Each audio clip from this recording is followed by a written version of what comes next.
একটি টেস্টে কোনো দলের 5 জন ব্যাটার শতরান করেছেন, এমন ঘটনা এর আগে 5 বার ঘটেছে। প্রতিবারই সেই দল জয় পেয়েছে।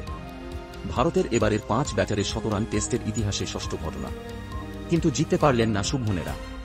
দ্বিতীয় সফরকারী দল হিসাবে এই কৃতিত্ব দেখাল ভারত। এর আগে 1955 সালে ওয়েস্ট ইন্ডিজ সফরে গিয়ে অস্ট্রেলিয়ার 5 ব্যাটার শতরান করেছিলেন একটি টেস্টে। টেস্ট ক্রিকেটের 148 বছরের ইতিহাসে এমন লজ্জার নজির দ্বিতীয়টি নেই। যশস্বী জয়সওয়াল প্রথম ইনিংসে শতরান করেছেন বটে, কিন্তু লিডস টেস্টে 4টি ক্যাচ ফেলেছেন তিনি। সেই ক্যাচগুলি ধরতে পারলে ম্যাচের ফলাফল অন্যরকম হতে পারত। এই টেস্টে ইংল্যান্ডকে হারানোর সবচেয়ে ভালো সুযোগ ছিল ভারতের কাছে। তার প্রধান কারণ ইংল্যান্ডের বোলিং আক্রমণ। মার্ক উড, জফরা আর্চার, ওলি স্টোন, গাস অ্যাটকিনসন অর্থাৎ প্রথম দলের 4 পেসার ছাড়া নেমেছিল ইংল্যান্ড। 2 ইনিংসেই ভারতের লোয়ার অর্ডার হতাশ করেছে। লোয়ার অর্ডারের ব্যর্থতা এবং বুমরা ছাড়া নির্বিষ ভারতীয় বোলিং লাইন আপও অন্যতম কারণ এই টেস্ট পরাজয়ের।